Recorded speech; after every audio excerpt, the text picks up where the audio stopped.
मेरे बच्चे की खातिर अपने शौहर की शादी अपनी सहेली से करवा दी। मेरी सहेली यतीम थी। उसने कहा कि जिंदगी भर मैं तुम्हारी गुलामी करूंगी, लेकिन शादी को 3 दिन हो चुके थे और मेरा शौहर कमरे से बाहर नहीं निकला था। सहेली से पूछती तो वो शर्माती हुई कहती कि वो थक जाते हैं इसलिए सोए रहते हैं। एक दिन छुपके से अपने शौहर के कमरे में चली गई। मेरी चीख निकल गई क्योंकि मेरी सहेली ने मेरे शौहर को रियाज और मेरी शादी को 7 साल गुजर गए थे, मगर अभी तक हमारी कोई औलाद नहीं थी। रियाज मुझ पर बहुत भरोसा करते थे। मैं बांझ थी, मगर मैंने रियाज से झूठ बोल दिया था कि लेडी डॉक्टर ने कहा है हमारा बच्चा बहुत जल्द हो जाएगा, और रियाज ने भी मेरी बात पर यकीन कर लिया था। लेकिन अब मैं और ज्यादा झूठ नहीं बोल सकती थी। मैं झूठ बोल बोल कर थक चुकी थी। मैंने सोचा कि मुझे सारी सच्चाई अपने शौहर को बता देनी चाहिए। अब मैं उसे और धोखे में नहीं रखना चाहती थी। अपने शौहर को हकीकत बताने से पहले एक बार मैंने अपनी माँ को फोन किया था और पूछा कि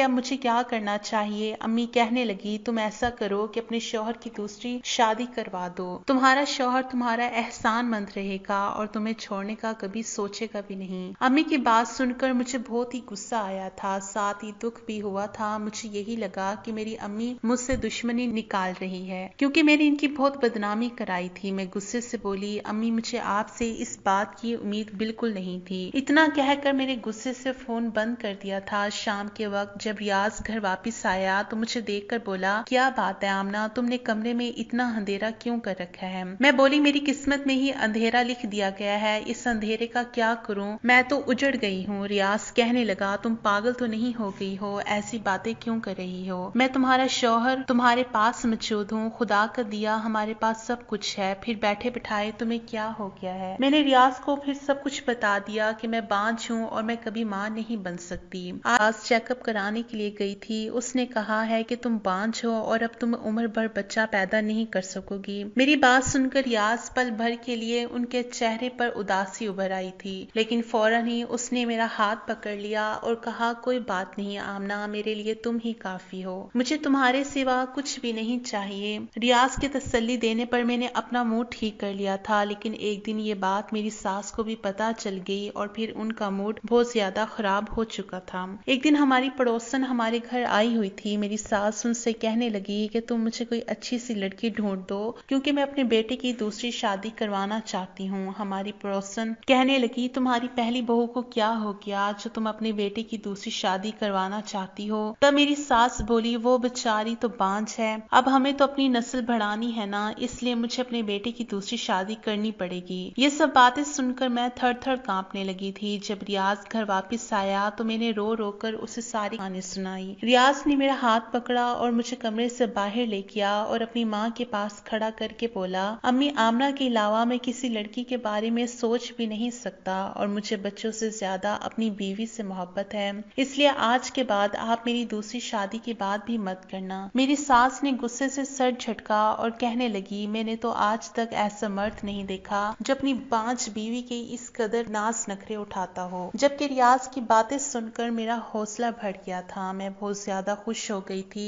कि कितना प्यार करने वाला शौहर मिला है। मैंने दिल ही दिल में खुदा का शुक्रिया अदा किया था कि रियाज का प्यार मेरे लिए ऐसे ही बनाए रखना। रात हुई तो मैंने सोचा कि रियाज को चाय बना कर दे दूं। मैं चाय बनाने किचन में आई तो मेरी सास के कमरे से आवाज आ रही थी। मैं अपना नाम सुनकर चौंक गई थी। मैंने गौर किया तो वो अपनी बेटी से फोन पर कह रही थी कि तुम फिक्र ना करो, मैं आमना को तलाक जरूर करूंगी, तुम ऐसा करो कि इसके लिए कोई अच्छी सी लड़की ढूंढना शुरू कर दो। ये बातें सुनकर मेरे कदमों से तो जान ही निकल गई थी। मैं चाय बनाए बगैर ही कमरे में आकर लेट गई थी। मुझे अब अपनी माँ का ख्याल आया था, मगर पिछली बार उन्होंने जो मशवरा मुझे दिया था वो मुझे बिल्कुल अच्छा नहीं लगा था। वो भी मेरी सास की तरह मेरे शौहर की दूसरी शादी करवाना चाहती थी। मैंने ना चाहते हुए भी अपनी अम्मी को फोन मिला दिया और मैं रोने लगी थी। अम्मी बोली आमना बेटी तुम कहाँ गायब हो गई थी, क्या मेरे साथ बात करने को जी नहीं चाहता। अम्मी की बात सुनकर मुझे हैरत हुई। मुझे तो पता ही नहीं था कि मेरी माँ मेरी खातिर तड़प रही होगी।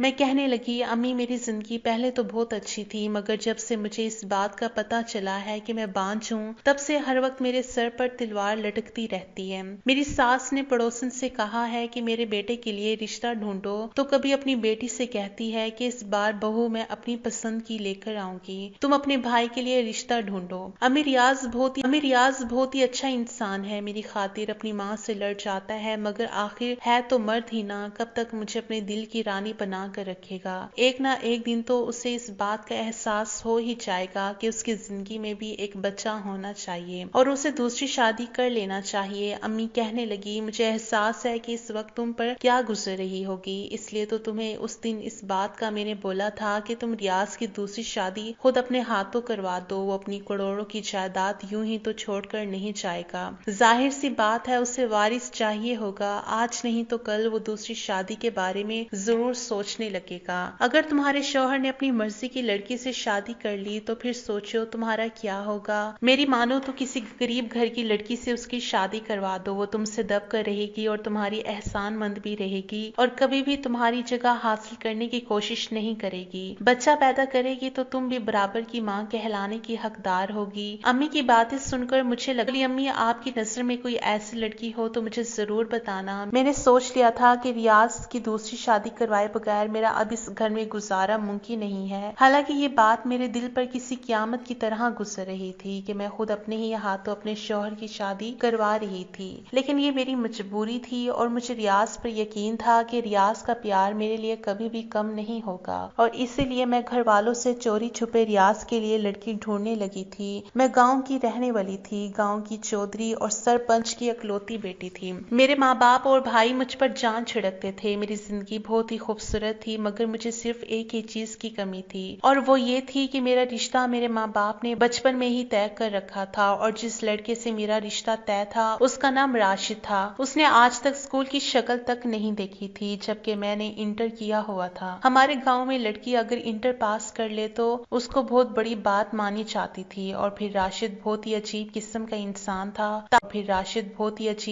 इंसान था। तालीम तो मेरे भाइयों ने भी हासिल नहीं की थी, मगर वो फिर भी सुलझे हुए थे। बात करने का ढंग उन्हें आता था। अम्मी ने मेरे भाइयों की परवरिश बहुत ही अच्छे तरीके से की थी, लेकिन राशिद को तो अच्छे बुरे की तमीज तक नहीं सिखाई गई थी। गांव की हर दूसरी लड़की के साथ उसका चक्कर चलता था। उसकी इन्हीं हरकतों की वजह से मुझे उससे बहुत ही नफरत हो गई थी। राशिद की एक बात जो मुझे बहुत ही बुरी लगती थी कि वो गांव की हर दूसरी लड़की से चक्कर चलाने के बावजूद वो मुझसे मोहब्बत का दावा करता था। मुझे आमना की जगह जान कहकर बुलाया करता था। मुझसे कहता कि जान मैं तुम्हारे बिना मर जाऊंगा और मैं राशिद से कहती कि गांव की सारी लड़कियां ही तुम्हारी जान ही हैं, तो तुम मेरे पीछे क्यों पड़े हो। तो वो कहता कि मैं तुमसे प्यार करता हूँ। एक बार राशिद मेरे लिए गांव के मेले से कांच की चूड़ियां लेकर आया था। राशिद की इन हरकतों से मुझे गुस्सा आता था। मैं राशिद की लाई हुई चूड़ियां अपने पैरों के नीचे डालकर तोड़ दी थी। मेरी इस हरकत से मैंने पहली बार राशिद की आंखें डालकर तोड़ दी थी। मेरी इस हरकत से मैंने पहली बार राशिद की आंखों में आंसू देखे थे और राशिद की आंखों में आंसू देखकर मुझे अपनी गलती का एहसास हुआ था। लेकिन राशिद इतना गिरा हुआ था कि अगले ही दिन एक लड़की के साथ घूमते मैंने खुद अपनी आंखों से देखा था और फिर मेरे दिल में जो उसके लिए थोड़ी सी हमदर्दी जागी थी वो भी खत्म हो गई थी। अम्मी पापा से बात करती तो वो कहते कि कोई बात नहीं, अभी वो बच्चा है, खुद ही संभल जाएगा। खैर कुछ साल पहले ही मेरे बड़े भाई ने गांव में अस्पताल बनाने की दरख्वास्त दी हुई थी। इन्हीं दिनों एक टीम गांव में आई थी और जमीन वगैरह का कह कर गई थी। गांव में एक बहुत ही बड़े से अस्पताल की बुनियाद डाली गई थी। वहाँ सब लोग ही पापा के डेरे में ठहरे थे। कुछ दिन बाद टीम वापस चली गई थी, मगर एक इंसान ऐसा था जो वापस नहीं गया था और उसका नाम था रियाज। उसको इस गांव की आबो हवा बहुत अच्छी लगी थी, इसलिए उसने पापा से इजाजत लेकर कुछ दिन यहीं रहने का इरादा बना लिया था। एक दिन मैं अपनी सहेलियों के साथ निकली तो मेरी नजर रियाज पर पड़ी आ गया था। रियाज की आंखों की चमक बता रही थी कि मैं भी उसे पसंद आ गई हूँ और फिर अगली बार मैं रियाज से खुद ही मिलने चली गई थी। वो मुझे देखकर मुस्कुरा दिया था और कहने लगा मुझे भी आपका इंतजार था। उसने मुझे अपना मोबाइल नंबर दिया। मैंने अम्मी के फोन से उसे फोन किया था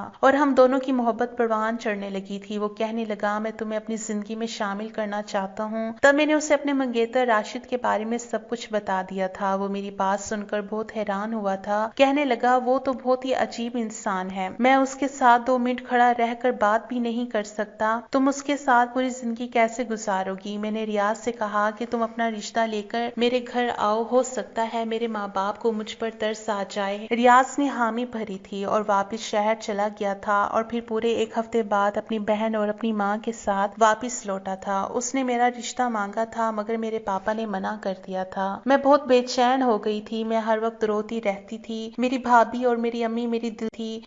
और मेरी अम्मी मेरी दिलजोई करने की कोशिश किया करती थी। एक दिन मैंने पापा से बात करने का फैसला लिया। मैंने उनसे कह दिया कि मैं राशिद से शादी नहीं कर सकती। पापा ने मेरे सर पर हाथ रखा और बोले, बेटा, मैंने राशिद की माँ को ज़बान दे रखी है और अब वो इस दुनिया में नहीं है। मैं राशिद की माँ से किया हुआ वादा इस तरह तोड़ नहीं सकता। बाबा की बात सुनकर मुझे बहुत दुख हुआ था। मेरी आंखों में आंसू आ गए थे। पापा कहने लगे, कोई बात नहीं, वो वक्त के साथ साथ ठीक हो जाएगा। औरत अगर अच्छी और वफादार हो तो बद से बदतर लड़का भी ठीक कर लेती है। बाबा ये कहकर बाहर निकल गए थे। मैंने उसी वक्त रियाज को फोन किया था। मैं बुरी तरह से रो रही थी। वो कहने लगा, तुम फिक्र मत करो, मैं तुम्हें इस तरह से बर्बाद नहीं होने दूंगा। मैं तुम्हें लेने आ रहा हूँ। और फिर मैं भी रियाज के साथ शहर भाग आई थी। मुझे मालूम था कि मेरे पापा की बहुत बदनामी होगी, मगर मैं मजबूर थी। मैं रियाज को खोना नहीं चाहती थी। रियाज ने मेरे साथ शादी की और मुझे अपने घर ले गया था। मगर जब रियाज वो कहने लगी, बेटा, तुम गांव के चौधरी का मुकाबला नहीं कर सकते। मुझे डर है कि वो तुम्हें कोई नुकसान न पहुंचा दे। रियाज भी एक करोड़पति बाप का बेटा था, मगर मेरी सास जरा पुराने ख्यालात की मालिक थी। उन्होंने घर से भागी हुई लड़की को बहू के रूप में कबूल नहीं किया था।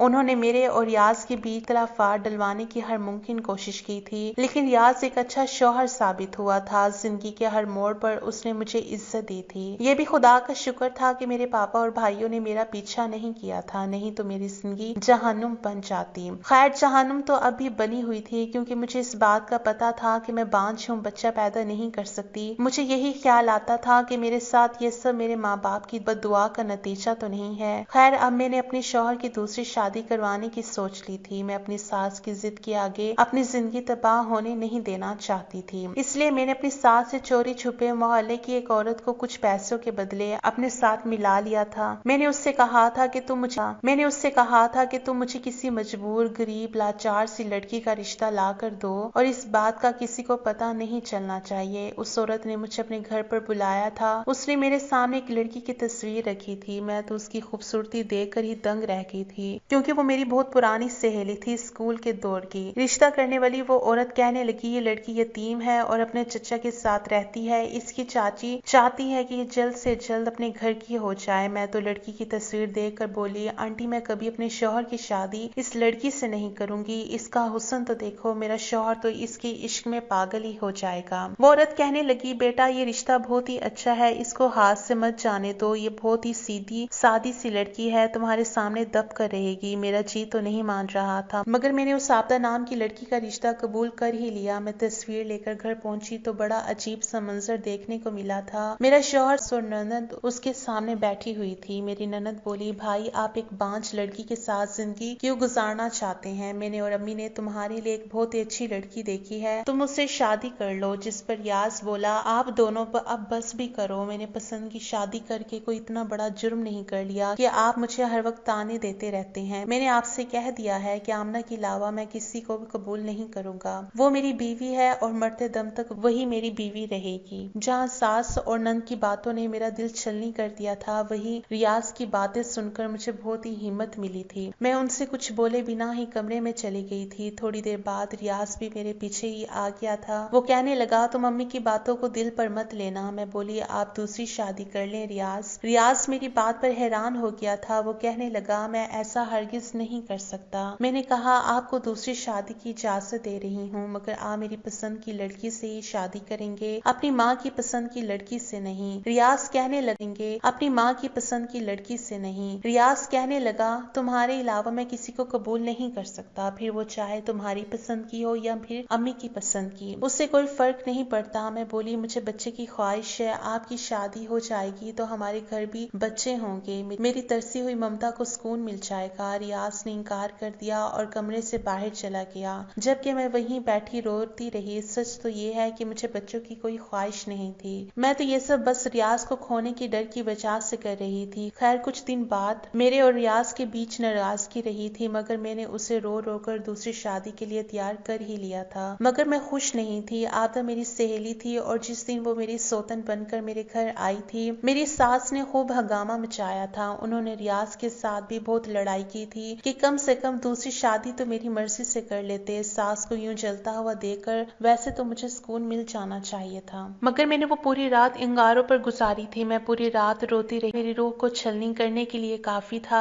कि जिस इंसान की आंखों में सिर्फ मेरे लिए मोहब्बत हुआ करती थी, आज वो किसी और को देखकर मुस्कुरा रहा होगा। जिस इंसान की बाहों में अब तक मैं सोती आ रही थी, आज उसकी बाहों में कोई और सो रही होगी। मुझे किसी पल सुकून नहीं मिल रहा था। पूरी रात करवटें लेते लेते गुजरी थी। सुबह हुई तो मैं जल्दी से अपने कमरे से निकल आई थी, क्योंकि मैं रियाज से मुलाकात करना चाहती थी, मगर वो तो दिन के 12 बज जाने पर भी कमरे से नहीं निकला था। मैंने अपनी सौतन से पूछा तो वो कहने लगी, रियाज तो सो रहे हैं। मैंने उसकी तरफ घूर कर देखा और बोली, तुमने उसे जगाया नहीं? तब वो रोने लगी थी और बोली, रियाज ने मुझसे कहा है कि उन्होंने ये शादी सिर्फ आपकी जिद की वजह से की है और अब मैं किसी भी तरह उन पर अपना हक ना जताऊं, नहीं तो वो मुझे तलाक देकर घर से निकाल देंगे। मैं आपसे माफी मांगती हूँ, मैं इन्हें जगाने की हिम्मत नहीं कर सकती। अगर उन्होंने मुझे अपने घर से निकाल दिया तो मैं कहाँ जाऊंगी? मैं फिर से अपनी चाची के घर जाने का सोच भी नहीं सकती। मेरी चाची मुझ पर बहुत जुल्म करते हैं। रिश्ता करने वाली आंटी ने सच में बहुत ही मजबूर सी लड़की मुझे ढूंढ कर दी थी।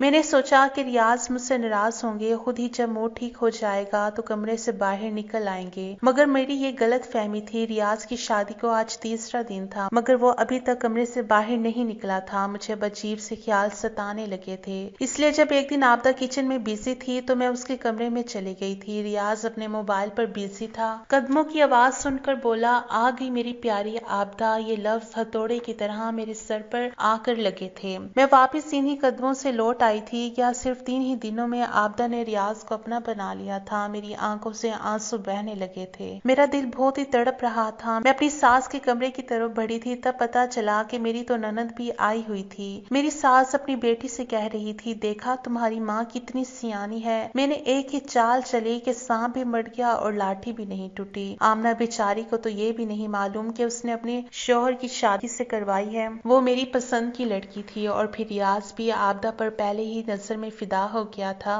ये सब तो इस लालची औरत की वजह से हुआ है जिसने आमना को बेवकूफ बनाया था। ये सब सुनकर मेरा दिल फटने लगा था। मेरी सास आगे बोली, मैं आमना को खाने में बच्चा ना होने वाली इतनी गोलियां खिलाई हैं, क्या वो सच में बांझ बन चुकी है? ये लफ्ज पत्थर बनकर मेरे जिस्म पर बरस रहे थे। मैं जल्दी से अपने शौहर के कमरे की तरफ गई थी ताकि उसको बता सकूं कि आपकी माँ और बहन की बातें सुने, इन्होंने मुझ पर कितना जुल्म किया है। जब मैं रियाज के कमरे की तरफ गई तो वो आबदा से कह रहा था, मैंने जज्बात में आकर बहुत ही गलत फैसला कर लिया था। जब मैं आमना को भगा कर लाया था तो शादी के कुछ ही वक्त बाद मुझे अपनी गलती का एहसास होने लगा था, मगर तब तक बहुत देर हो चुकी थी। आमना के भाइयों को पता चल चुका था कि वो मेरे साथ आई है, इसलिए वो मुझे फोन करके धमकाते रहते थे। हमारी बहन घर से भागी जरूर है, मगर अब भी वो अकेली नहीं है। अगर तुमने हमारी बहन का ख्याल नहीं रखा तो तुम्हारे रहकर आया था। मुझे पता है कि वहाँ लोग कितने खतरनाक हैं, इसलिए मैं उसको छोड़ने का सोच भी नहीं सकता था।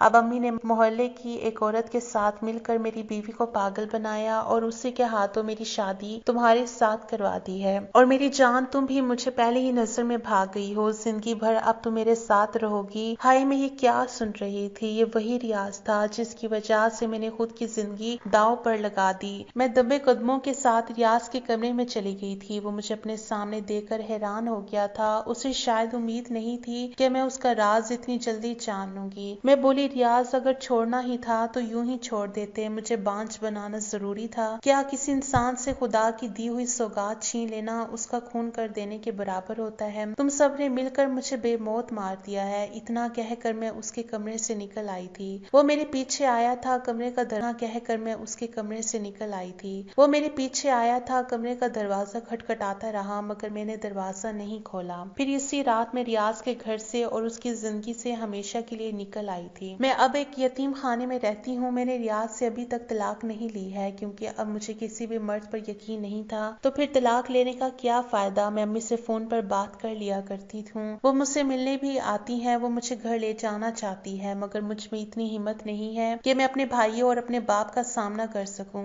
एक दिन अपनी किस्मत पर बैठी आंसू बहा रही थी, तभी बाहर बैठा गार्ड मेरे पास आया था। उसके हाथ में एक लिफाफा था। मुझे देते हुए कहने लगा, मैडम जी, ये लिफाफा एक आदमी आपके लिए देकर गया है। इस लिफाफे पर नजर पड़ते ही मुझे पहला ख्याल रियाज का आया था और इस ख्याल के साथ ही बेताशा नफरत मेरे दिल में आ गई। अब तो मुझे रियाज के नाम से ही नफरत हो गई थी। खुद पर हंसी आती थी कि कभी मैंने रियाज को दिलो जान से चाहा था। जी चाहा कि वो लिफाफा उठाकर जान से चाहा था। जी चाहा कि वो लिफाफा उठाकर अभी बाहर फेंक दूं और अपने इस ख्याल को पूरा करने के लिए मैं आगे बढ़ी थी, लेकिन फिर मैंने सोचा रियाज मेरे लिए इतना कब से मेहरबान हो सकता है कि वो मुझे कोई गिफ्ट भेजे। वो तो अपनी आपदा में खोया हुआ है और जो कुछ उसने और उसकी माँ ने मेरे साथ किया है, उसके बाद तो मैं रियाज से किसी बात की उम्मीद ही नहीं कर सकती थी। कुछ सोचकर मैंने वो लिफाफा उस गार्ड से ले लिया और अंदर कमरे में बैठकर जब लिफाफा खोला तो मेरी सांस ऊपर की ऊपर और नीचे की नीचे रह गई थी, क्योंकि उसमें वही रंग बिरंगी कांच की चूड़ियां थी जो कभी मुझे राशिद ने दी थी। इन चूड़ियों को देखते ही राशिद का चेहरा मेरी आंखों के सामने घूम गया था। हो ना हो ये चूड़ियां मुझे राशिद ने भेजी थी। मैं फौरन दरवाजे की तरफ भागी थी और गार्ड से पूछा, ये चूड़ियां तुम्हें किसने दी? तो उसने बताया कि जिस आदमी ने ये चूड़ियां दी थी वो कब का जा चुका है, लेकिन साथ ही उस आदमी ने कहा था कि अगर आमना मैडम इन चूड़ियों को तोड़ दे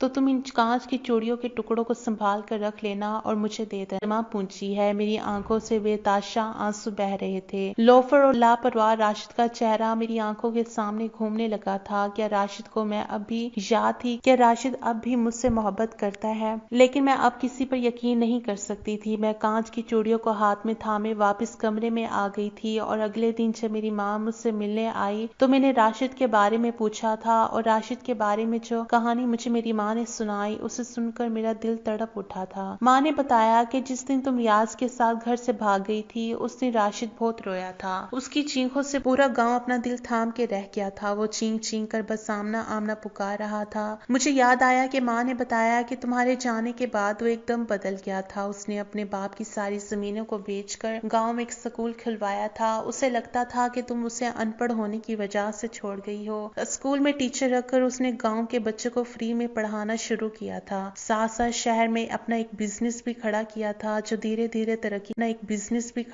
था जो धीरे धीरे तरक्की करता गया। और अब उसके पास पैसे की कोई कमी नहीं है, लेकिन जितना ही उसके पास पैसा है उतना ही वो गरीबों को देता है। वो कहता है, मैं इतने सारे पैसों को अपने पास रखकर क्या करूंगा जब मेरी आमना ही मेरे पास नहीं है। ना हंसता है ना बोलता है, बस चुपचाप अपने आप में खोया रहता है। जब तुम्हारे पापा और मैं उसे देखते हैं तो हमें एहसास होता है कि उसके हालात के जिम्मेदार हमारी अपनी बेटी है। राशिद के बारे में ये सब सुनकर मेरी आंखों से आंसू बह रहे थे। मैं जल्द से जल्द राशिद से मिलना चाहती थी। पता नहीं क्यों मेरा दिल राशिद से मिलने के लिए मिचल उठा था। मैंने अम्मी से कहा, अम्मी मैं राशिद से एक बार मिलना चाहती हूँ। मेरी बात सुनकर मेरी माँ की आंखों में चमक आ गई थी। कहने लगी, अगर तुम चाहो तो राशिद के साथ अपनी नई जिंदगी की शुरुआत कर सकती हो। वो अभी तुम्हारे इंतजार में है। लेकिन मैं अब कहाँ राशिद के काबिल थी। मैं तो एक बांझ औरत थी और एक शादीशुदा औरत थी, लेकिन मैं एक बार राशिद से मिलकर उसे माफी मांगना चाहती थी जो मैं उसकी मोहब्बत को पहचान नहीं पाई बैठी थी। मैं राशिद के घर पहुंच गई थी। उस वक्त राशिद अपने घर पर नहीं था। नौकर ने मुझे बाहर हॉल में ही बिठा दिया था।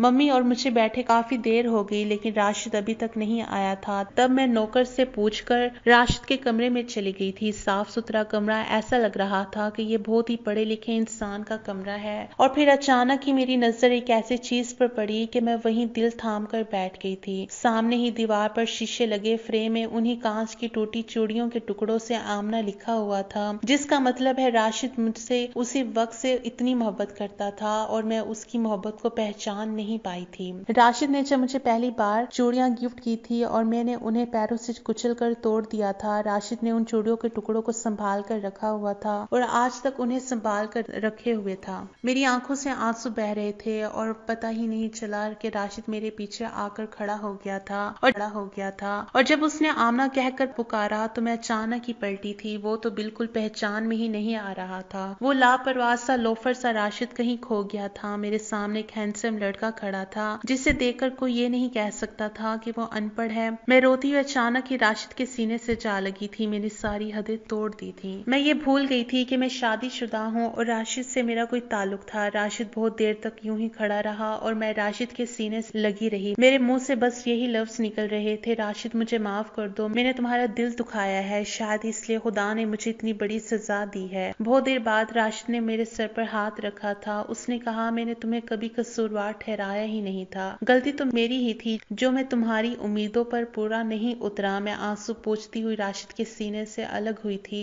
थोड़ी देर बाद राशिद बोला कि मेरे दिल के दरवाजे अभी भी तुम्हारे लिए खुले हैं। मेरे दिल में तुम्हारे सिवा कोई और लड़की नहीं है, चाहे तो झांक कर देख सकती हो। एक पल के लिए राशिद के चेहरे पर वही शरारत उभर आई थी। जो अब से 7 साल पहले लापरवाह से राशिद के चेहरे पर हुआ करती थी। मैंने रोते हुए कहा, राशिद अब मैं तुम्हारी मोहब्बत के काबिल नहीं हूँ। मैं रियाज की बीवी और एक बांझ औरत हूँ। उसने कहा था कि आमना तुम मेरे लिए अब भी वही 7 साल पहले वाली आमना हो जिससे मैं बेताशा मोहब्बत करता था और आज भी उतनी ही मोहब्बत करता हूँ। मुझे कोई फर्क नहीं पड़ता कि तुम शादीशुदा और बांझ हो, लेकिन मैं इतनी खुद गर्ज नहीं हो सकती थी कि राशिद की जिंदगी में रोशनी भरने की बजाय उसकी जिंदगी में अंधेरा भर देती। मैं उसे बच्चों की खुशी नहीं दे सकती थी और रियाज ने मुझे जो जख्म दिया था वो अभी ताजा था। पता नहीं क्यों मेरा दिल अब किसी मर्द पर यकीन नहीं कर रहा था। मर्द मर्द ही होता है, कहीं ऐसा ना हो राशिद को भी कल बच्चों की चाहत होने लगे और वो मुझसे नजरें चुरा ले। मैं रोती हुई बाहर भाग गई थी और अपनी मम्मी का हाथ पकड़कर अपने घर वापस आ गई थी। मेरे पापा और मेरे भाइयों ने भी मेरी हालत को देखते हुए मुझे माफ कर दिया था।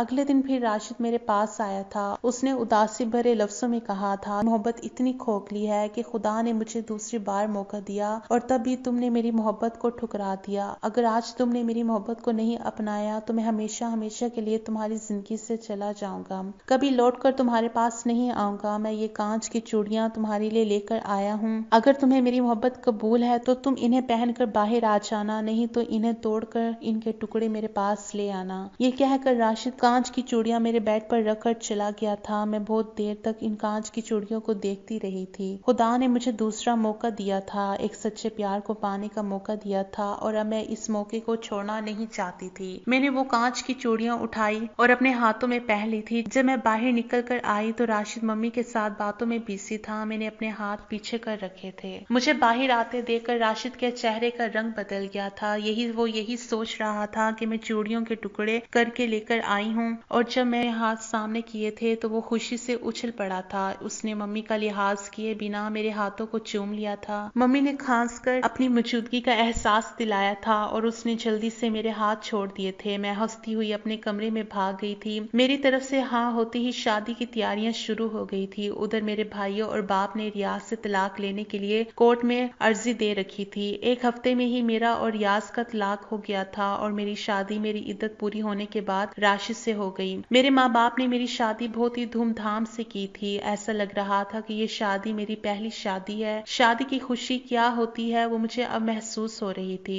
इससे पहले तो मैं रियाज के साथ बस कोर्ट मैरिज की थी। सुहाग की सेज पर बैठी मैं राशिद का इंतजार कर रही थी तो मेरे दिल में कहीं भी रियाज की परछाई नहीं थी, बस राशिद के नाम से ही दिल धड़क रहा था। और जब राशिद कमरे में आया था तो मैं और भी सिमट कर बैठ गई थी और जब राशिद ने मुझे बाहों में भरते हुए मेरे कान के पास अपना मुंह ले जाकर मधोश लहजे में कहा, तुम सिर्फ मेरी हो, मैंने शर्मा कर अपना सर राशिद के सीने में छिपा लिया था। राशिद ने भी कस कर मुझे अपनी बाहों में भर लिया था। राशिद के साथ जिंदगी इतनी हसीन हो जाएगी कभी सोचा नहीं था। राशिद की मोहब्बत के साए में 1 साल गुजर चुका था। मैं राशिद को अपनी और रियाज की सारी कहानी सुना दी थी। राशिद ने मेरा इलाज करवाना शुरू कर दिया था और डॉक्टर ने उम्मीद दिलाई थी इलाज के बाद मैं माँ बन सकती हूँ। और एक दिन मार्केट में शॉपिंग करते हुए मेरी मुलाकात रियाज से हुई थी, लेकिन रियाज के चेहरे पर जरा भी रौनक नहीं थी। मुझे देखते ही वो मेरे पास आया था, मुझसे हाथ जोड़कर माफी मांगी थी। कहने लगा, आमना मैंने और मेरी माँ ने तुम्हारे साथ जो किया उसकी सजा खुदा ने मुझे दे दी है। मेरी माँ पैरालाइज हो गई है और वो बिस्तर पर पड़ी रहती है। मेरी माँ को पोता खिलाने की बहुत जल्दी थी और जब शादी के 1 साल नहीं हुई तो मैंने और आबदा ने अपने टेस्ट करवाए जिसमें आबदा की रिपोर्ट नॉर्मल थी, लेकिन मेरी रिपोर्ट में आया कि मैं कभी बाप नहीं बन सकता। अब आबदा दिन रात मुझे आबांझ होने के ताने देती है। आमना मुझे तुम्हारी मोहब्बत याद आती है लेकिन अब मैं कुछ नहीं कर सकता। तुम मेरी जिंदगी से जा चुकी हो, लेकिन बस एक काम कर सकता हूँ कि तुमसे हाथ जोड़कर माफी मांग सकता हूँ। अगर तुम माफ कर सकती हो तो प्लीज जरूर कर देना। हो सकता है तुम्हारे माफ करने से मेरी जिंदगी में आए हुए दुख थोड़े से कम हो जाए। मैंने कस कर राशिद का हाथ पकड़ा और राशिद की तरफ देखते हुए रियाज से कहा था कि रियाज, मैंने तुम्हें माफ कर दिया है। जब खुदा ने तुम्हें तुम्हारे किए की सजा दे दी तो फिर भला मैं कौन होती हूँ तुम्हें सजा देने वाली। और इतना कहकर मैं आगे बढ़ गई थी। रियाज सारे हुए जवारी की तरह मुझे देखता रहा था और मैं राशिद का हाथ थामे आगे बढ़ती जा रही थी, जहाँ आगे जिंदगी में मेरे लिए खुशियां ही खुशियां थी। दोस्तों, वीडियो कैसी लगी कमेंट करके जरूर बताना। वीडियो